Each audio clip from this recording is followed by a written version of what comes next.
Hello, everyone. This is a Burning for Truth podcast. I am your host, Patrick Vinson. Tonight's topic we'll be going over is the War on Terror. Some of the subjects we have for tonight's podcast is how much money have we spent towards the War on Terror? How many bombs have we dropped during the War on Terror? How many countries have we bombed under the umbrella of terror?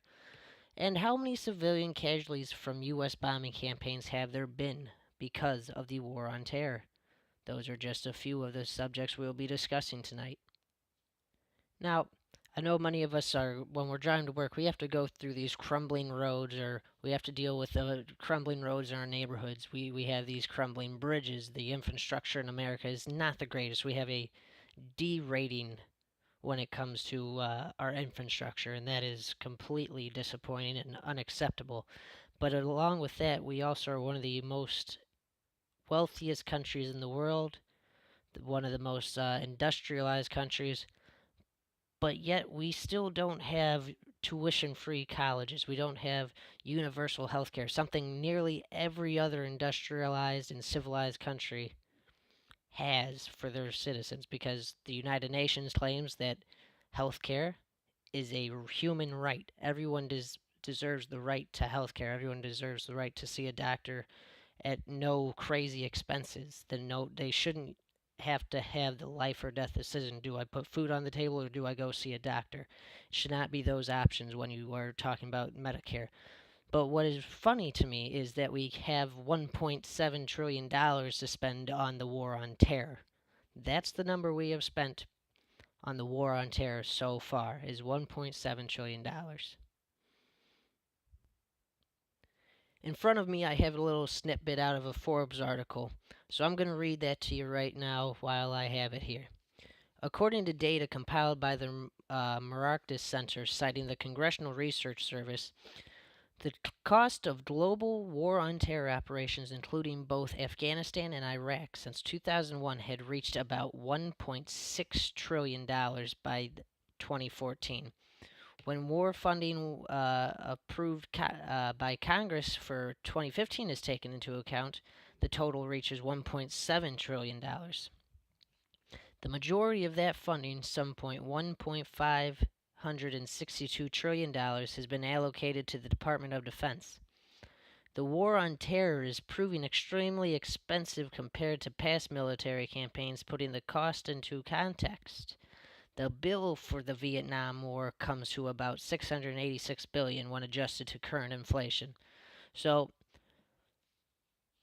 the Vietnam was a very non-wanted war. There was plenty of people in America that did not want to be part of the Vietnam War. The anti-war protests were very popular during that time. So during that time, we only spent $686 billion on the Vietnam War. Compared to right now, we are currently spending $1.7 trillion in total so far on the war on terror. But we can't care for our own people. We can't pay for universal health care. We can't repair the streets. We can't fix our schools. None of that stuff is doable. But we can spend $1.7 trillion on bombing the shit out of third world countries. That makes no sense to me. You know why? You know why we do this? It's because the defense contractors are the ones that we're making happy right now. They're the ones that we have to. Wars are meant to be continuous, not one. Anyone who thinks that we're going to win the war on terror, how's that gone so far? We're still in it. We're not pulling out. We've pulled our troops out, but now we're sending troops over to Syria to fight another war, oil war, against the Equator pipeline that's going through there. Look it up. Do some research. Find out all the facts about these wars because none of them are about your damn freedom. Your freedom's being swept out from under you right here.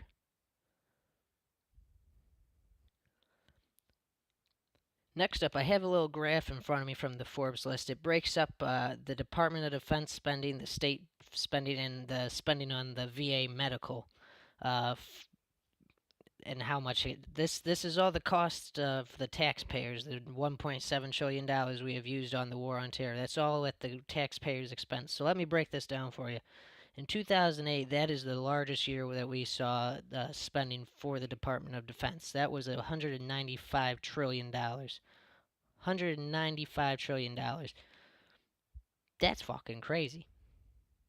That's just crazy. In that one year that we spent $195 billion on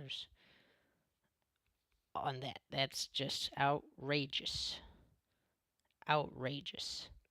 You just look at it, and that's the largest year. All the Department of Defense makes up majority of the tax money right here. If you're looking at this chart, because very little is put to the state, and barely any goes to the VA. In 2015, there's barely a damn line for the VA. '04, you don't. I mean, basically from '01 to '09 to '05, you don't see anything for VA medical. '06, there's a little line that starts to pop up. But just looking at this, most of, if no one knew this, most of your tax dollars go towards the military complex and defense department, because we already have the military spending size of the seven of our allies. I mean, who doesn't need more bombs? So now that we know that's how much money we have spent on that, the war on terror, I guess now would be a good time to go over how much that money has been used on bombs and how many bombs we have dropped on these countries during the war on terror before Obama left the administration. So, I have another one for you right here out of another article. Let me read it for you.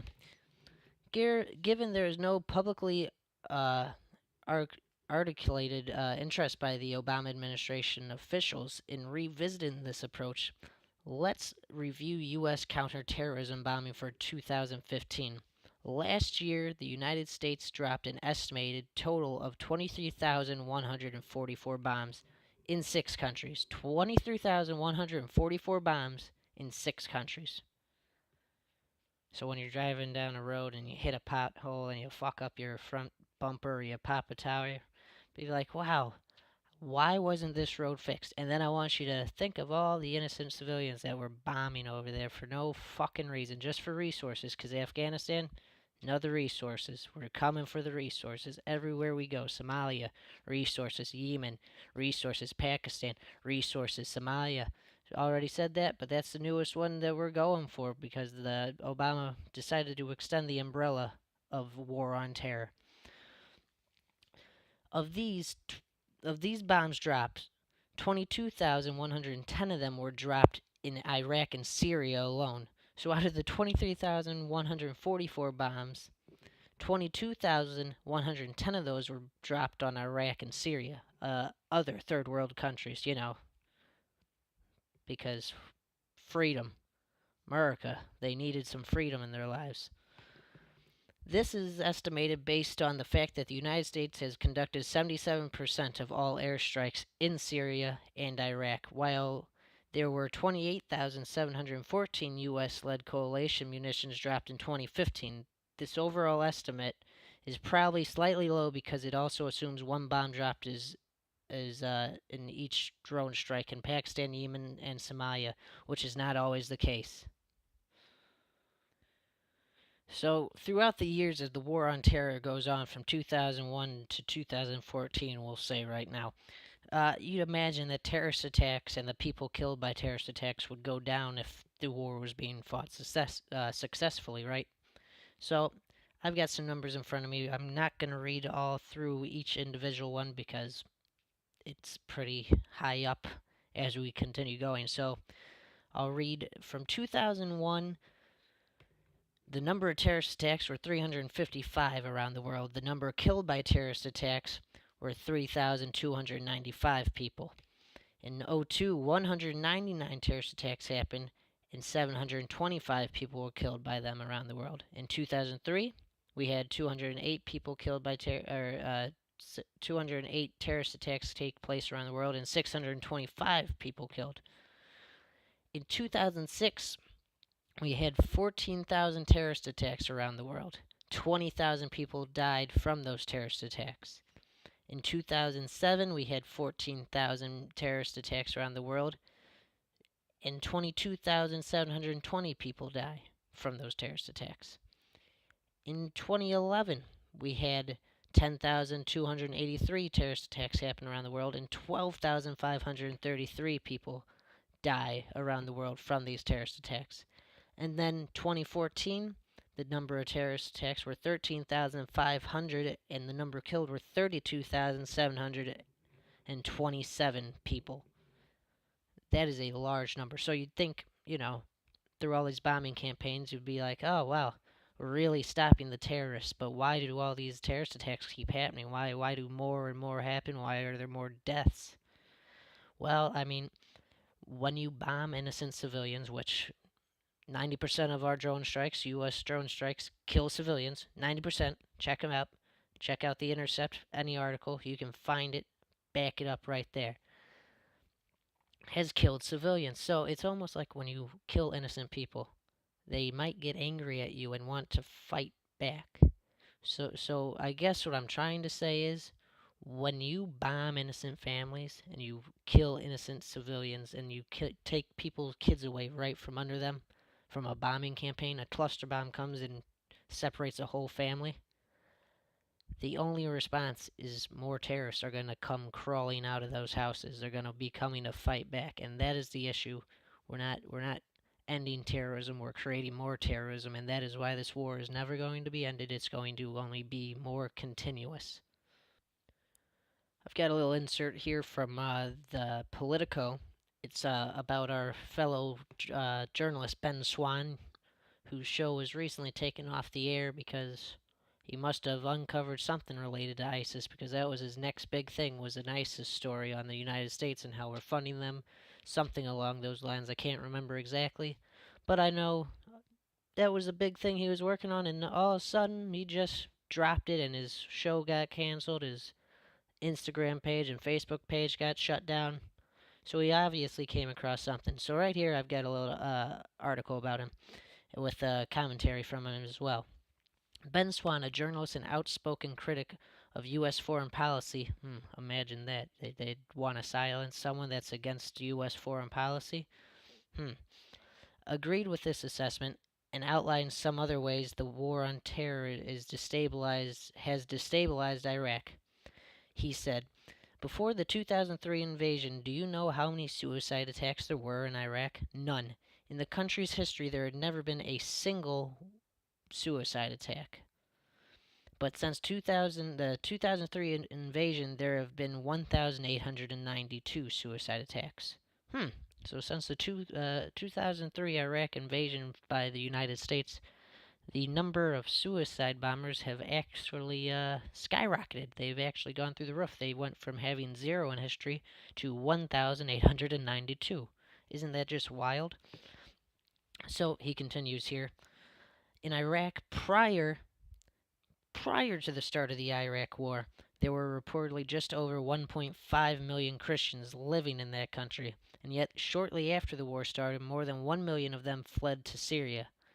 And that didn't work out well. Today, fewer than 500,000 Christians remain and are yet being exterminated by groups like ISIS.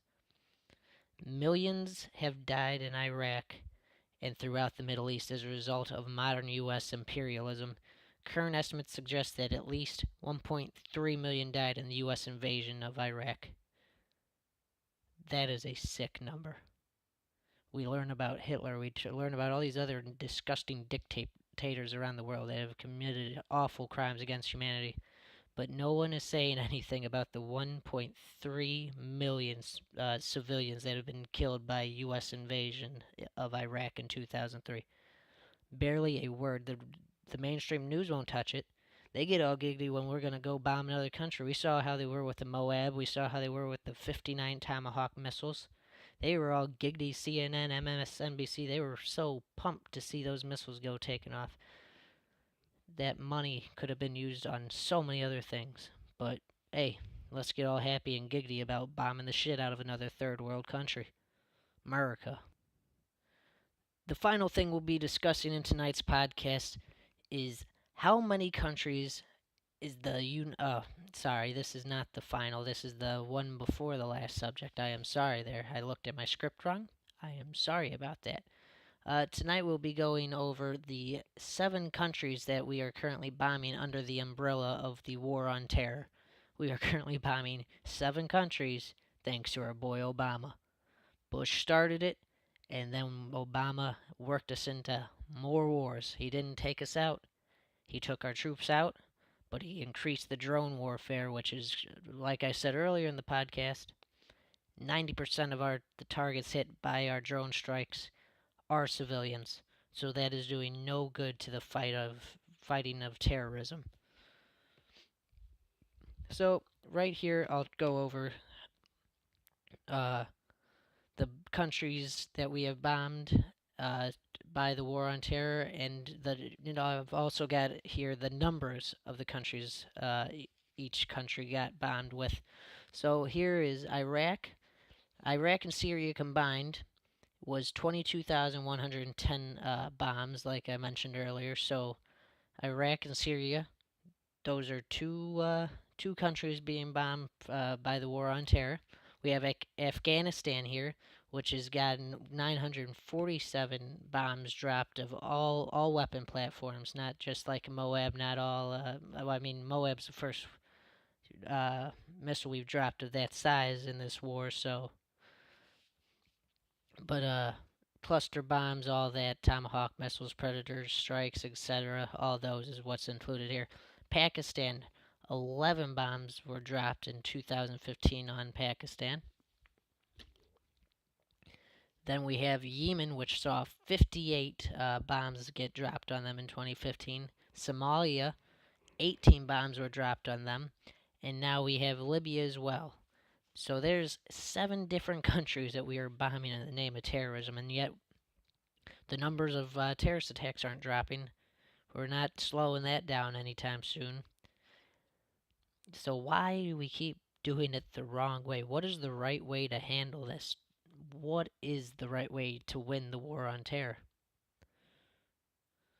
I've got a little excerpt here from a Guardian article here that I'm going to read to you guys. President Obama did reduce the number of U.S. soldiers fighting in Afghanistan and Iraq, but he did dramatically expand the air wars and the use of special operations forces around the globe. In 2016, U.S. special operators could be found in 70% of the world's nations, 138 countries, a staggering jump of 130% since the days of the Bush administration. So yes, our Democratic elector, Barack Obama, anti-war. We're gonna take us out of the war on terror. We're gonna dissolve the whole thing. No, he increased the U.S. special operators around the world to 138 countries, which, again, beating the Bush administration at another thing because Obama also sold the most arms to Saudi Arabia than any other president in history. So he's just knocking away. It's just another neoliberal and progressive clothing. Don't fall for this anymore, U.S.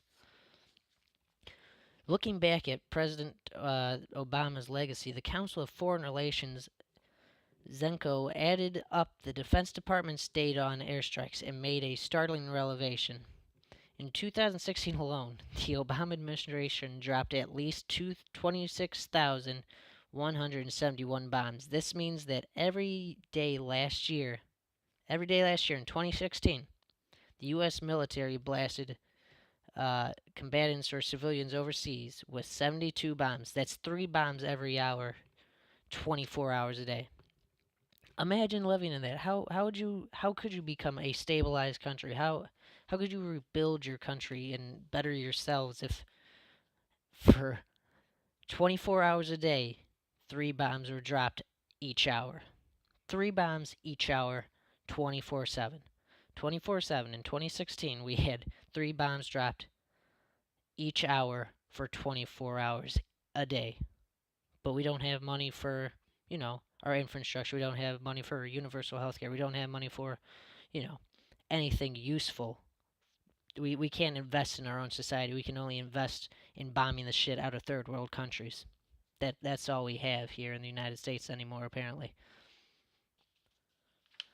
So the final bit we'll be going over tonight in tonight's podcast will be how many U.S. bombing campaigns have killed how many casualties. So I've got a graph in front of me and a little snippet out of here as well from airwars.org. where you can find many graphs relating to civilian deaths and other stuff related to the war on terror and around the globe. So I'm going to read this to you, and I'll go over the graph, and we're going to call it a night for everyone here. The U.S. says its bombs have caused 55 civilian deaths since the coalition air war against ISIS was launched 2 years ago. But campaign groups that keep tally of the civilians' death toll in war, including Amnesty and Air Wars, say the real total is at least 10 times that number and could be far higher. So the US is saying, like, hey, guys, we've only killed 55 civilians since we started this whole air campaign against ISIS. Only 55, but we have airwars.org and other campaign groups saying that those numbers are bullshit. Those aren't the real numbers. We have proof. We've been tracking otherwise. So right now I'm looking at the graphs here. August 2014, airwars.org says 25 people died. In September 2014, 50 people died. October 2014, 55 people died. November 2014, a little over 100 civilians died from U.S. Airstrikes in Iraq and Syria. In December of 2014, we saw a little under 100 civilians die. In 2015, we saw 75 civilian dies in January 2015. February 2015, we see a little over 100 civilians die. March 2015, a little over 50 people die from U.S. airstrikes in Syria and Iraq. April 2015, 150 civilians killed by U.S.-led airstrikes in Iraq and Syria. In June 2015, we bump it up to 200 civilians killed by U.S.-led airstrikes in Iraq and Syria. In September, we go to over 250 civilians killed by U.S.-led coalition airstrikes in both Iraq and Syria.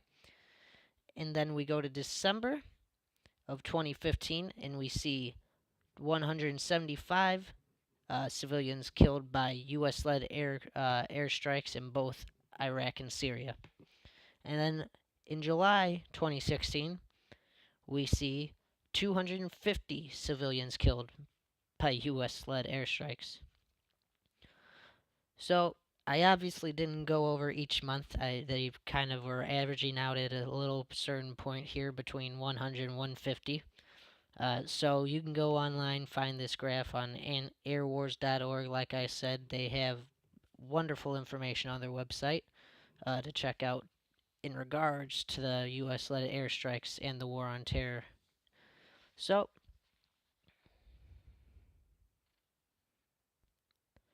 and this has been your first official Burning for Truth podcast. Once again, I am your host, Patrick Vinson. Thank you for tuning in.